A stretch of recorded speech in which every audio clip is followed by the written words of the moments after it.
Sheriff Whitaker, soft, gravel low.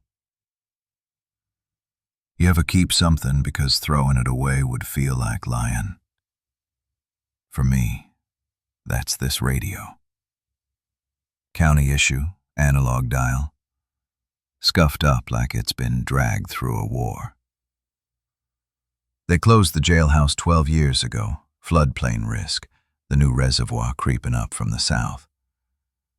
But I still keep the radio on my desk. It hums at night, even when it's unplugged. Some nights, I swear I still hear them. The dispatch codes, the ring of old phones, a child's voice whispering my name. And if I'm being honest, that voice is why I'm talking to you now. I was sheriff of Milton County, Georgia. Small place. Nothing but 2 stoplights, a feed store, and a Baptist church older than the interstate. I believed in evidence, in procedure. Then, June of 2009 happened. It started with a 911 call that never should have been possible.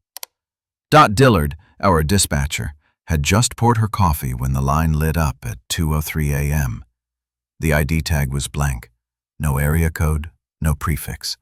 She patched it through anyway, and I heard it myself on the recording later. A child, maybe 8 or 9, voice thin but clear. "Sheriff Whitaker, you gotta come before the water's over the roof." There was no roof near the water, not since they finished the dam and flooded old Turlow Town. The call traced to a payphone that had been ripped out 8 years before. I remember because I signed the decommission order myself. Now, you can chalk that up to tech glitch, old wiring, prank kids. That's what I did for the first hour, till the recording was played back. See, we used cassette back then, and Dot ran it twice to log the incident. Only on the second play, under the child's voice, there was another one layered in. A woman, whispering my name like a prayer. Dot's own voice, slowed down, older, tired. When I asked Dot about it, she swore she'd been reading Bible verses at her desk when the call came through. No one else was on that line. We laughed it off then. People laugh at things they should pray about. That week the humidity was thick enough to see your breath even before sunrise. The power flickered nightly. Phones ghost rang from wires still connected to nothing. Deputy Maya Brooks was the new rookie then. City transfer, smart, still believed the world ran on rules.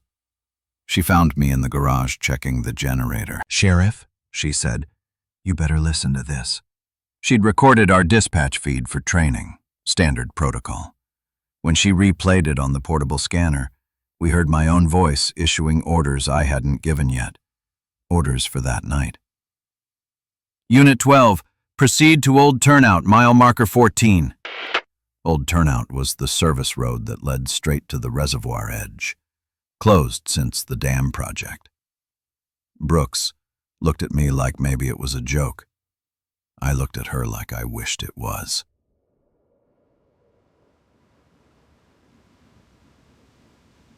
We drove out there just before midnight. June heat, cicadas so loud you could feel them in your teeth. Road signs half swallowed by kudzu. High beams bouncing off wet asphalt. And that smell, like iron and cold clay and something burned. The caretaker was there, or someone claiming to be. Lantern in hand, face like creased paper. Said the line still rang under the ground if the night was heavy enough. Then he stepped into the reeds and was gone.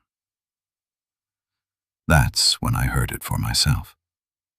Through the radio, clear as if Dot was right beside me. "Sheriff, time check please. 0207 and 0208. 2 times, spoken at once. I remember Brooks looking down at the clock and saying, "Sir, it's only 2:06. I didn't sleep after that. Not for weeks. People ask why I quit before retirement.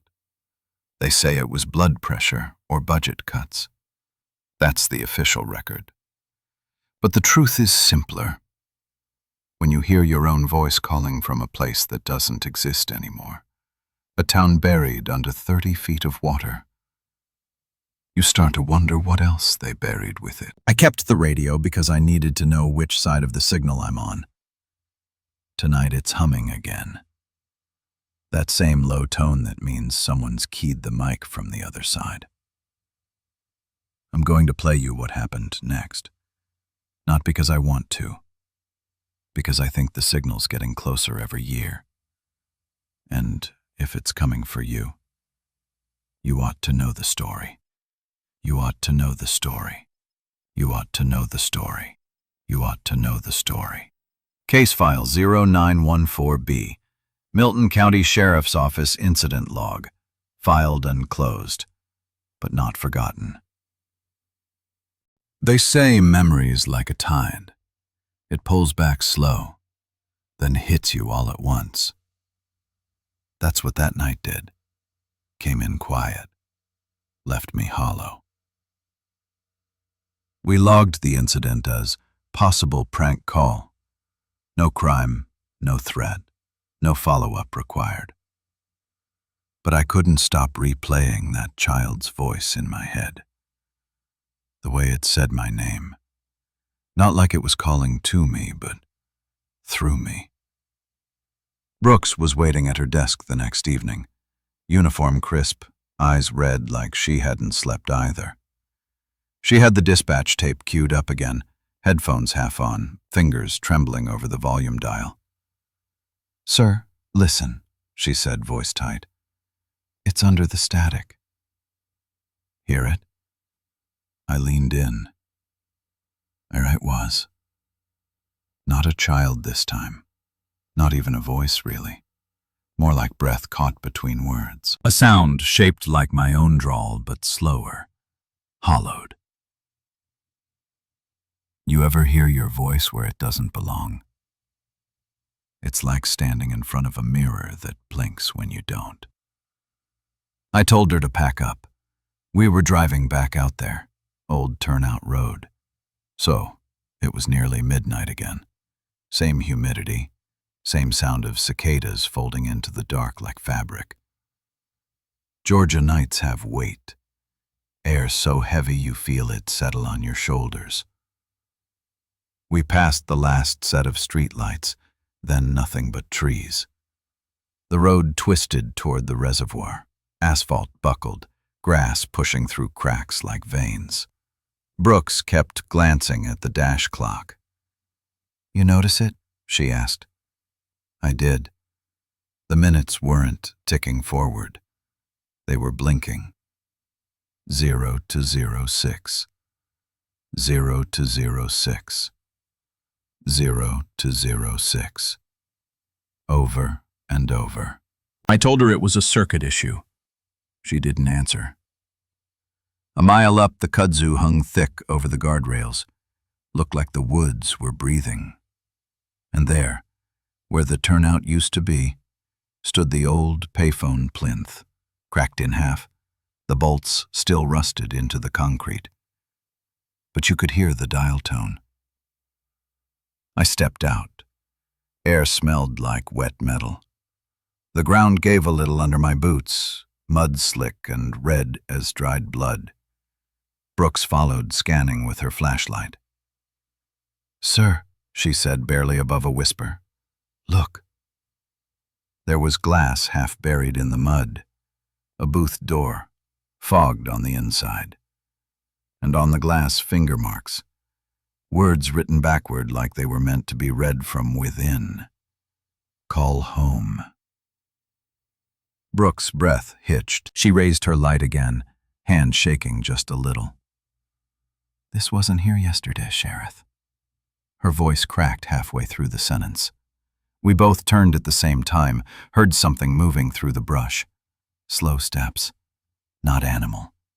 Footsteps in reeds. Deliberate, steady. I called out, "County Sheriff's Office, identify yourself!" No answer, only the sound of the reservoir lapping against the mud, soft and steady like breathing. Then from the dark came a man's voice, dry as paper. "You're late this time." Every hair on my neck stood up. Brooks swung her light. Nothing, just the reflection of the water. When we got back to the cruiser, I called Dot at dispatch. "Dispatch, this is Unit 12. Confirm open line, please." Her reply came broken, clipped, like two frequencies layered together. "Copy, Unit 12. Time check 0207, 0208. I froze. Brooks stared at the dash. The clock still blinked 2:06. That's when the radio speaker hissed, and another voice slipped through, not Dot, not any voice from our shift. It was me. "Unit 12, proceed to Old Turnout. Repeat, Old Turnout. Mile marker 14. Brooks's hand found the volume knob but didn't turn it. She just looked at me, like she needed me to tell her we weren't losing our minds. I didn't say a word. We sat there a while, the engine off, the night pressing in. Then, through the windshield fog, something glowed under the water, faint, yellow-white, like a street light swaying below the surface. I told myself it was reflection. I told her that, too. But it wasn't. It was steady. That's when Brooks whispered, "Sir, the map says we're in the middle of the lake right now." Her GPS pinged coordinates that hadn't existed since before the dam was built. I looked at the road behind us. Dry gravel. I looked at the water ahead. Calm. Black. And I felt the cruiser's frame shift just a hair, like it had settled deeper into soft ground. I told her to stay calm, to breathe. We'd back out slow, call DOT to verify the road survey. I keyed the mic again. "Dispatch, say again, who's on this frequency?" Only static answered. Then, faint, like it was miles away but whispering right behind my ear. "Not real. Real. Not real."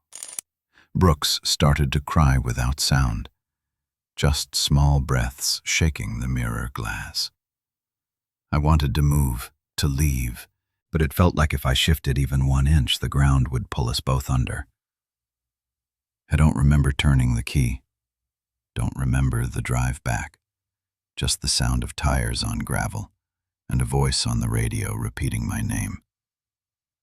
Every mile marker we passed blinked the same number, 14, over and over, until we saw the first streetlight again. And then everything went quiet. What's two? One reduced back into town, the air smelled like wet concrete and pine. You could tell it was near dawn, but the sky never changed color. Just that same washed-out gray, the kind that makes you wonder if the sun's still doing its job. We parked out front of the jailhouse. The lights were on inside. They shouldn't have been. Dot always locked up tight. She was the kind of woman who triple-checked every door before saying goodnight. When we stepped in, her desk lamp was humming, and the radio was turned to Channel 9, the emergency band. That line's reserved for life or death calls, and it was open. I called out, "Dot?" No answer, only that tone, faint, high, almost like a breath pressed against glass. Brooks moved behind the counter, scanning the desks. Then she stopped. There was a cassette in the deck, still turning, tape squealing as it reached the end. She hit stop, then play. The tape began with Dot's voice, calm, businesslike, reading off a timestamp. June 14th, 0207. Incoming line confirmed. Caller reports water over the roof. Then a noise. A soft tap, tap, tap, 3 in a row. And her voice changed. "Sheriff, do you copy?" Only it wasn't recorded that night. It couldn't have been. It was her calling me from the tape. Brooks hit stop again, hand shaking. "Sir, she's not here." I checked the logbook. Her signature was there, ink still wet, logged at 2:06. Same time that never passed on our dash clock. Brooks kept saying she felt dizzy, like the floor was moving. I told her to sit, get water. When I opened the mini fridge, every bottle inside was warm. Labels faded, plastic softened by time. That fridge was new. We'd installed it 2 weeks prior. That's when the radio keyed itself. A man's voice came through. "Sheriff Whitaker, respond!" But it wasn't any voice I knew. It was my voice. Older, slower, like a worn-out recording played through mud. I froze. Brooks looked at me like she was waiting for me to deny it. I wanted to, but every word that came through was mine. "Do not answer this frequency again. You can save one county every night, Sheriff, but you can't choose the same one twice." Then a burst of static. Brooks whispered, "He said your name." I told her to shut it off. She did, but the hum didn't stop. It never really stops. The rest of that shift was a blur. We sat in the break room, coffee gone cold, walls sweating from the humidity. Brooks kept staring at the incident cards, tracing her fingers over the numbers. I noticed one had her name printed. Same neat handwriting, same badge number, but the date was from 1999, 10 years before she was hired. I said her name. She didn't answer at first. Then she looked at me and said something I'll never forget. "Sir, what if we already worked this call once before?" Huh. I told her that was crazy, but I couldn't shake the feeling that maybe the call wasn't repeating. Maybe we were. At dawn, Dot came through the door. Same coffee thermos, same slow walk, same lipstick shade she'd worn every morning for 20 years. She looked at us like nothing had happened. "Morning, y'all," she said. I stared at her. She was dry, calm, alive, not the trembling voice from that tape. I asked when she'd left last night. She frowned. "Left?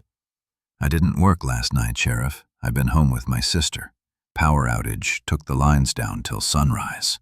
Brooks looked at me. The cassette tape still sat in the player. I pressed eject. The ribbon had unwound into a tangled mess. Brown film stretched thin and torn. Couldn't have played at all. I think that was the moment I stopped believing it was a prank, or bad wiring, or coincidence. The day dragged on. I filled out the report, every detail precise, every code by the book. It was the only thing I could control. But when I finished, the signature line was already signed. My name. Same slanted W, same pressure mark on the paper. Brooks stared at it. "Sir, you didn't just sign that, did you?" I didn't answer, because outside, from somewhere near the flagpole, we heard the faint crackle of the radio again. Just one word this time. "Dispatch." Then the same voice as before, distant but exact. "Say again, who's on this frequency?" I walked to the window. The sky had gone strange, pale, colorless, as if the morning light had forgotten how to rise. The reservoir wasn't visible from town, but I swear I could smell it. That metallic scent of deep, cold water. And from the street below, somewhere in the distance, 3 short knocks. Even now, I don't look this came from outside.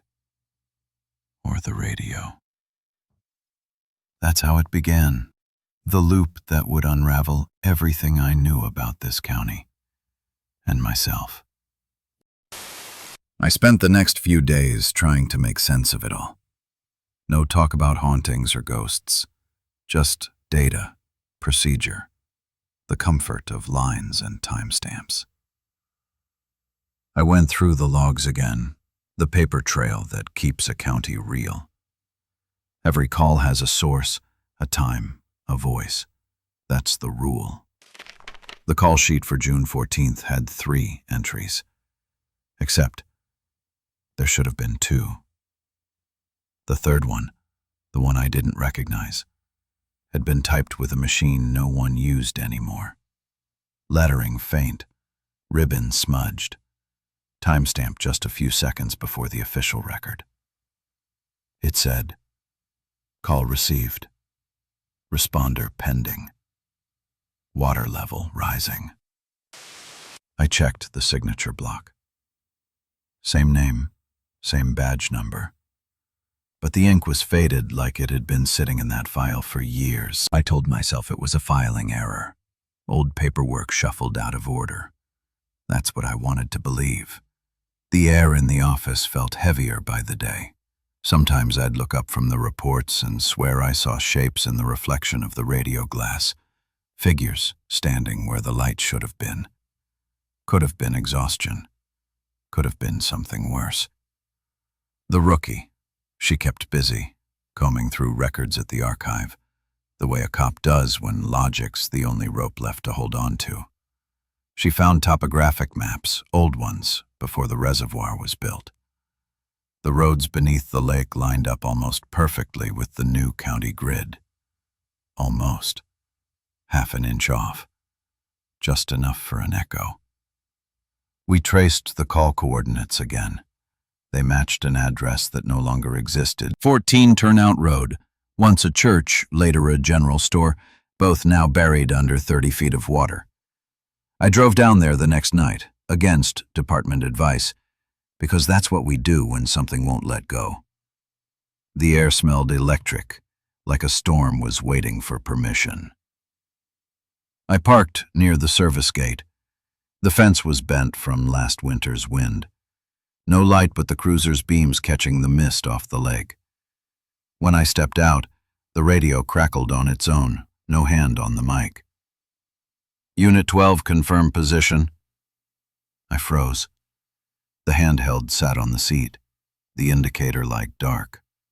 Still the voice came through, calm, certain. Copy location, stay by the water. The wind carried a sound across the surface. Tapping. Steady. Metallic. 3 times. Then again. Like someone was signaling from beneath the dock. I walked closer. The mud at the shore was soft, smelled of rust and algae. The lake reflected the cruiser's lights, but the reflection wasn't right. It moved a second too late. I turned off the beams. The glow under the surface stayed. Something shifted beneath. A faint hum, the same pitch as the dispatch radio when it keys. Static, but alive. And then, under the hum, a whisper, quiet enough to doubt. Come before the water's over the roof. I took a step back. The mud pulled harder than it should have, holding the soles. It felt like the ground itself was trying to remember who I was. The sound stopped when I moved. Silence rolled out, clean and sharp. And in that stillness, I realized what I'd been hearing in those recordings. Not ghosts, not echoes, but recordings of nights that hadn't happened yet. Back at the scatter, the flayed, I found the rookie asleep at her desk, maps spread like veins across the table. The phone lines were silent. Even the hum felt weaker, as if the signal had retreated. She woke when I shut the door, eyes hollow, voice raw. "It's not over water anymore," she said. "It's over time." I didn't answer. She pointed to the map again, the alignment of the drowned roads. At the intersection of the main channel and the old town square, she'd marked an X. "It's where the courthouse used to be," she whispered, "before they moved it uphill." I stared at the X. Couldn't say why, but I knew we'd find something there, something that had been calling for years. I should have stopped right there, filed it away, let the record fade like everything else. But the next night, the radio lit up again, glowing red like a heartbeat. And this time, the voice didn't sound like anyone I knew. It sounded like a crowd, layered voices, breathing together, all saying the same thing in unison. "Stay by the water." I shut the radio off. The hum continued anyway. By the third night, sleep stopped meaning anything. Every time I closed my eyes, I'd hear the tone, that low hum that meant someone had keyed the mic. But the station was empty. I tried to work it out like a problem. Signal interference, relay bleed, atmospheric skip, but none of those explanations account for the voices answering before I spoke. The tape log shows transmissions every night. Same frequency, same timestamp. 2:06. Always 2:06. And each one begins the same way. "Dispatch, say again." The same phrase I use when the line's unclear. The same phrase I'd been saying for 20 years. That night, the rookie came in late, eyes glassy, uniform damp from the mist. Said she'd been down near the water again. She shouldn't have gone. Said she saw light moving under the surface, not reflections, but street lights, swaying where the old roads once ran. She had something in her hand, a slip of paper, water-warped. Said she found it in the mud. It was one of our incident cards. June 14th, 2009.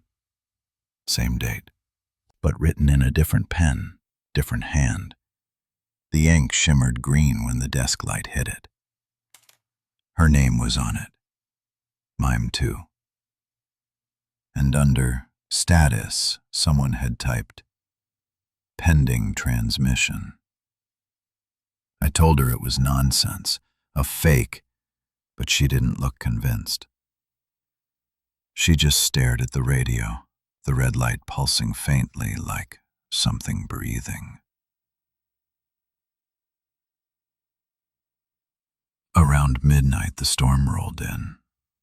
Not thunder, not lightning, just fog, thick, heavy, carrying the smell of wet iron. You could feel it press against the windows. It wasn't moving in. It was moving through. She said she wanted to test a theory, hooked the radio recorder to a signal tracer. If there really was bleed-through, it'd map it. But the line didn't split in two frequencies. It overlapped itself, like two versions of the same signal chasing each other, one a fraction of a second behind. She pressed record, and on playback, we heard a conversation. Not live, not memory, something between. My voice, calm, "Stay by the water." Her voice, trembling, "We're already here."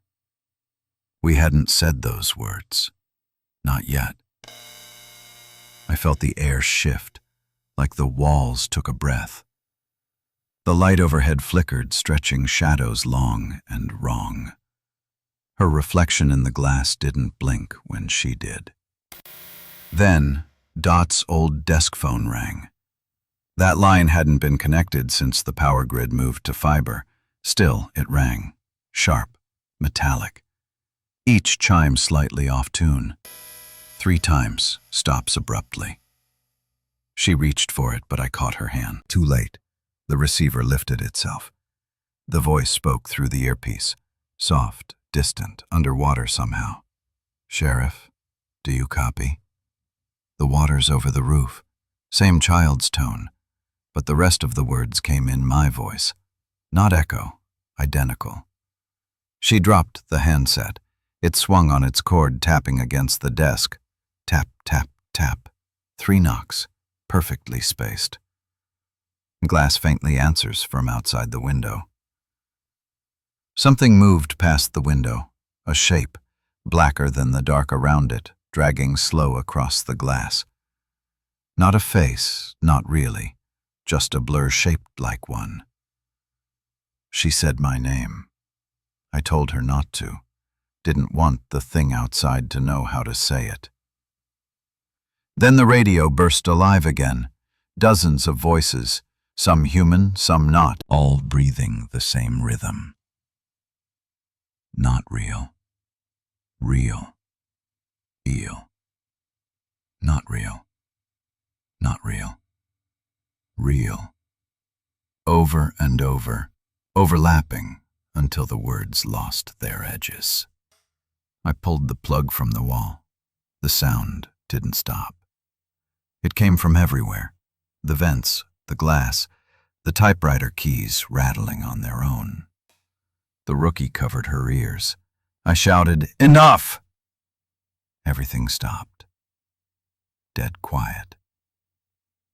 Then one final voice, calm, measured. You can't unplug yourself. When I opened my eyes, I was standing at the reservoir. Don't remember how I got there. The cruiser idled nearby, lights off, engine warm. The fog had cleared, but the water glowed faintly from below, like dawn trapped under glass. I looked down and saw the reflection again. But there were 2 of me, one standing still, the other still reaching for the radio mic. And the light in its hand wasn't red anymore. It was white. Cold. I turned away, walked until the glow faded, didn't speak the whole ride back. The clock on the dash was still blinking, 2:06. When we pulled into town, the first thing I noticed was the silence. No dogs, no insects. Even the air felt thinner, like the world was holding its breath. We never mentioned that night again in the report. There are some things that don't fit inside paperwork. Some things that sign their own name. Morning never came after that night. The light outside changed, sure, grew paler, thinner, but it never broke the way it used to. It just hovered, like the world had forgotten which way time was supposed to move. The rookie stopped talking much after that. She sat at the desk under the window, hands folded, eyes fixed on the reflection in the glass. Sometimes her lips moved, but no sound came out. If you watched long enough, you could almost see her other reflection move just a second before she did. I tried to work, tried to act like procedure still mattered. Pulled reports from storage, checked logs, scanned the frequencies for static spikes. The same numbers appeared every time, latitude, longitude, timestamp.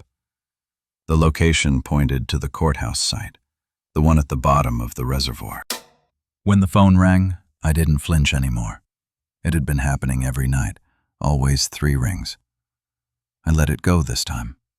The silence afterward felt heavier than the ringing ever did. The air shifted. A smell drifted in through the vents, wet wood, rust, and lake water, and under it something sweet, the scent of old paper. the scent of the courthouse archives. I followed it down the hall. Every step echoed like the walls were hollow. The evidence room door was ajar, a thin line of light stretching across the floor. Inside, the boxes had moved, files stacked in precise rows, labels rewritten in different handwriting. Each tag listed a date that hadn't happened yet. One read, Incident Report, July 12, 2025. That's today's date. I reached for it, half believing it would crumble to dust. The paper was damp, edges curled, typed neat, official. My badge number at the top. And the body of the report? It described this exact moment. Every detail, down to the smell in the air and the sound of my breathing. For a second, I thought about leaving, just walking out into the daylight and pretending none of it existed. But the daylight never changed, and when I looked through the window, I didn't see town anymore. I saw water, endless, dark, rippling against the glass as if the station had sunk. The rookie stood by the window. I hadn't heard her move. She was whispering something under her breath, words repeating in rhythm, too soft to catch. Then I realized she was saying it in time with the static hum. Not real, real. Not real, not real, real. She turned toward me, eyes glassy, like the lake itself had filled them. Said one thing. They're trying to come up. And the sound began. Soft at first, like bubbles rising under pressure. Then louder, a chorus of whispers pushing through the vents, crawling through the walls. Every voice one I knew. Every voice, me. The lights flickered. One burst with a pop, showering sparks over the desk. For a heartbeat, I saw the outline of figures standing behind her, not reflections, not shadows. Copies. Each one flickering in and out, mouths moving in perfect sync with her whispers. The radios keyed themselves, all of them. The main, the handhelds, even the old Marine unit from the back closet. Every speaker pulsed red, voices overlapping, blending into one tone. Water level rising. Then silence, utter, suffocating silence. You could hear the blood in your ears. The lights steadied. The reflections were gone. Only her, standing by the glass, palm pressed flat against it. The window looked black again. But when I stepped closer, I saw her reflection still standing there, hand lifted, after she'd already turned away. She didn't speak, just backed away, whispering, "They want out." That's when the radio beside us came alive one final time, a voice that wasn't mine and wasn't hers, calm, measured, official. "This is Milton County Dispatch, confirming contact with secondary frequency. Sheriff, do you copy?" I grabbed the mic, said, "Copy." My voice came back half a second later. "Copy." But it didn't come from the radio. It came from behind me. I turned around. The station was empty. Only one chair moved, spinning slow, creaking under invisible weight. The clock on the wall flashed 2:06, then stopped. And from outside the window, the faint sound of water against glass. Steady, patient, waiting. That was the first night the station filled with fog. Not from outside, but from the air vents, thick, white, cold to the touch. When it cleared, everything was damp. Every page, every wall. Even the air tasted of rust. And that smell hasn't left since. Real, not real. I stopped keeping the reports after that night. The paper curled too fast, ink blurring into unreadable shapes. It was like the air itself refused to hold words anymore. The rookie hardly spoke. She'd sit in silence, sometimes humming softly to herself. A tune without melody, like she was keeping time for something the rest of us couldn't hear. Her reflection still lingered in every pane of glass, a half-second behind, as though it was waiting for her to finish speaking before taking its own turn. By the end of that week, the fog had become routine. It seeped through the floor vents each night at 2:02. Always cold, always faintly metallic. The same minute the clocks froze. 2:06. Every damn time. I took the old marine radio home, told myself if I could isolate the signal from there, I could prove it was just some shortwave interference bouncing off the hills. Science, math, not madness. But the first time I turned the dial, I didn't hear noise. I heard breathing, measured, controlled, my own.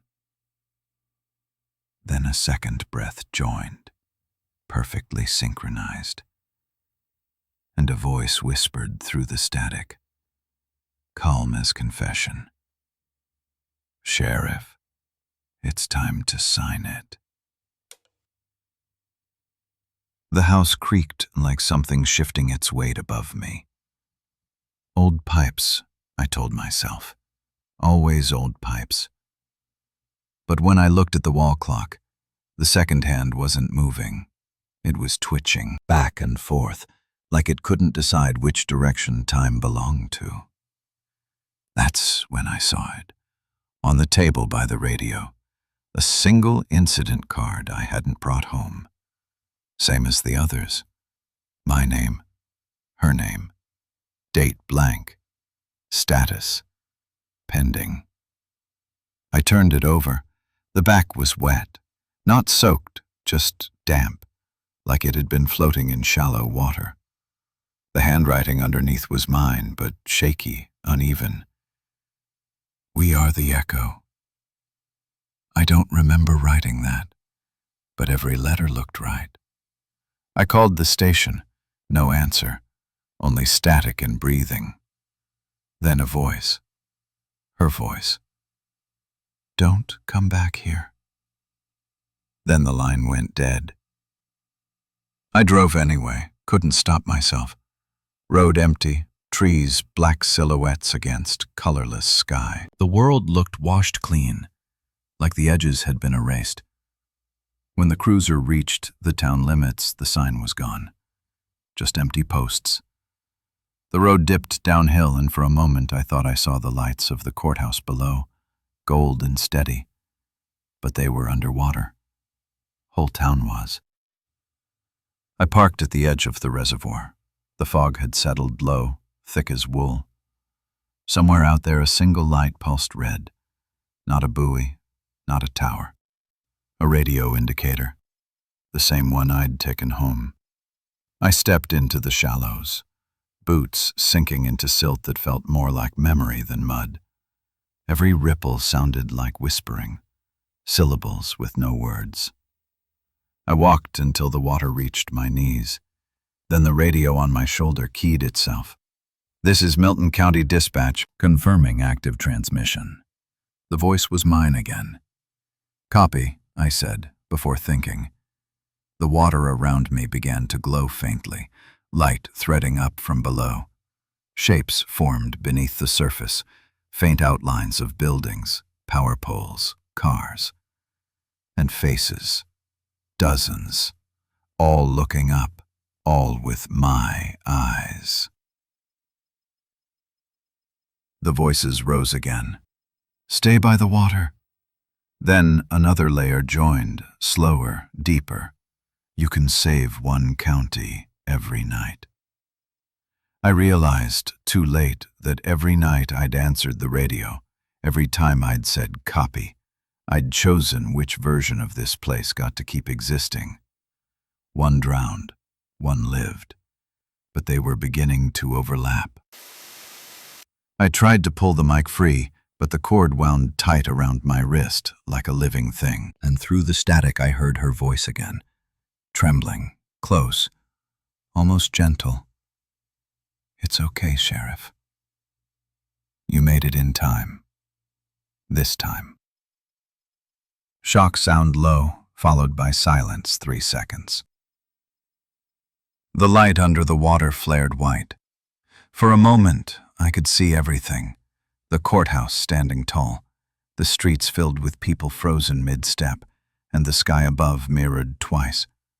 One reflection living, one drowned. Then the hum cut out. Typewriter sound stops mid-click. I was standing on dry ground again. The lake gone. The air warm. Birds calling in the distance. The world clean. Too clean. I turned toward town. The courthouse clock struck 2, then struck again. 2 different tones. One from above, one from beneath. Faint echo of bell underwater.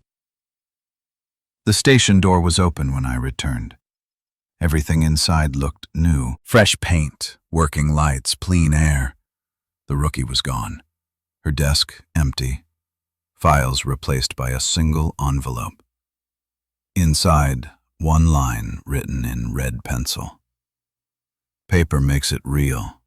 Paper makes it safe. And beneath it, a single incident card. Signed. My name.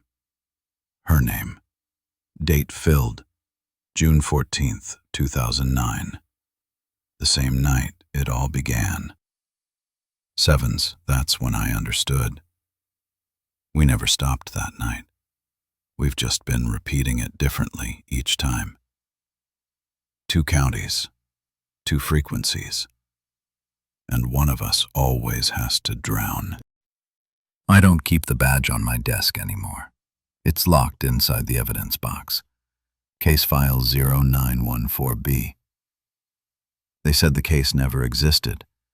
No missing persons, no calls logged, no record of a deputy by that name.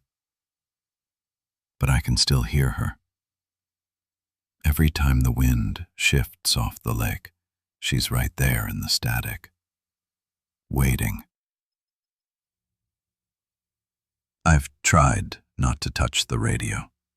It hums anyway.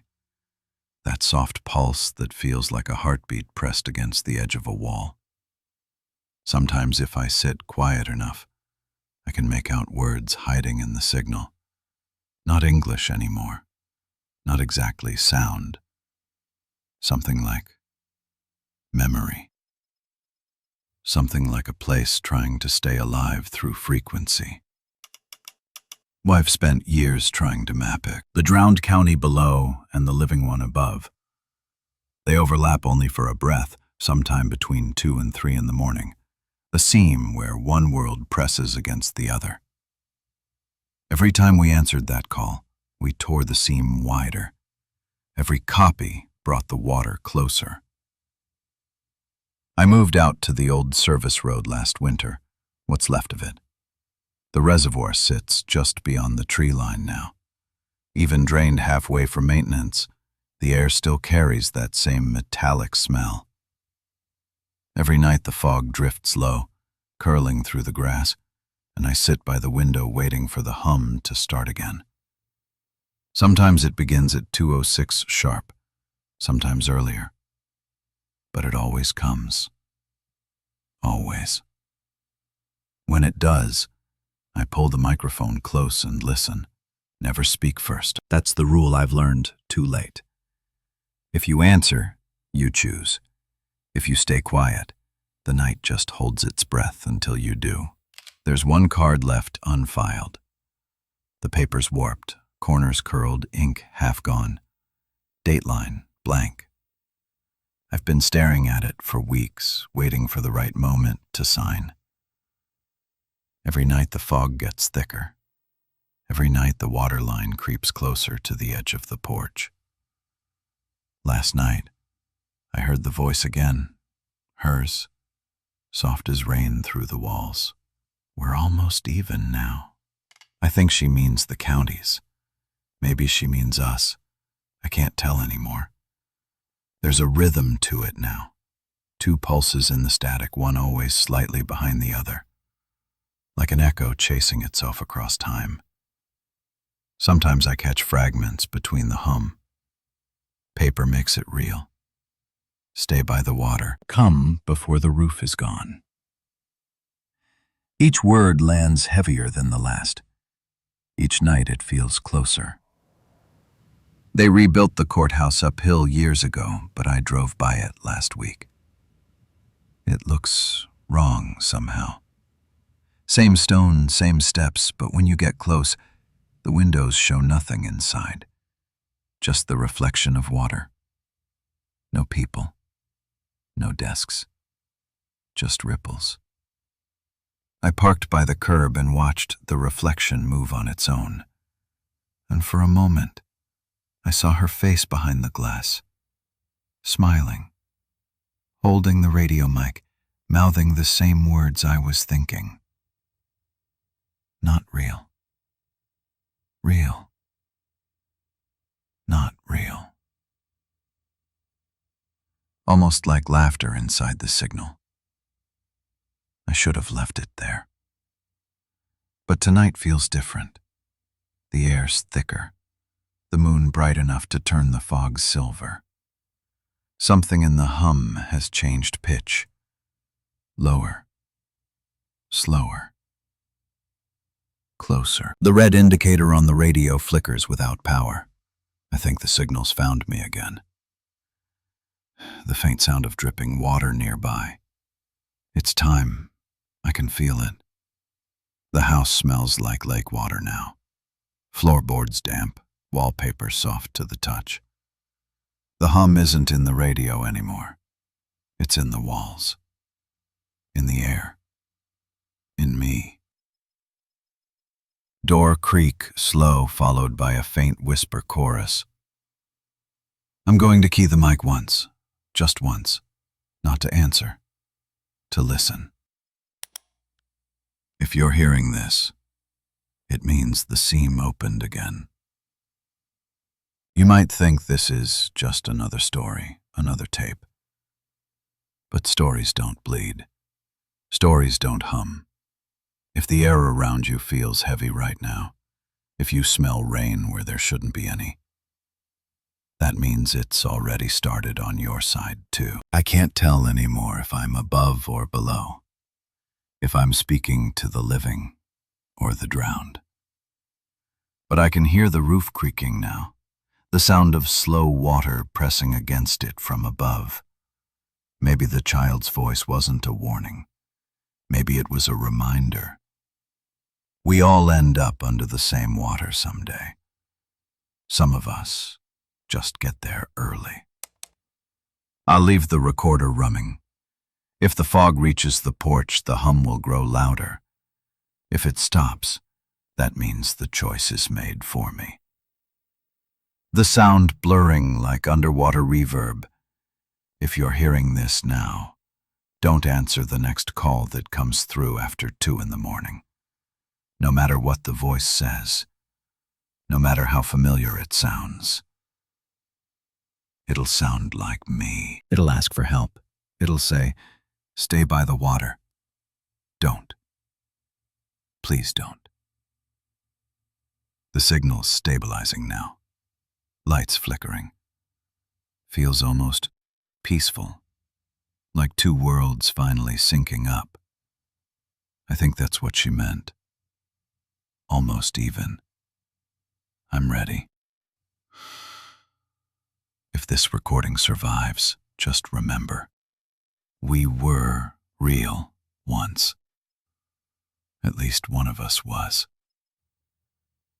I love this, it already knows you. You don't believe me,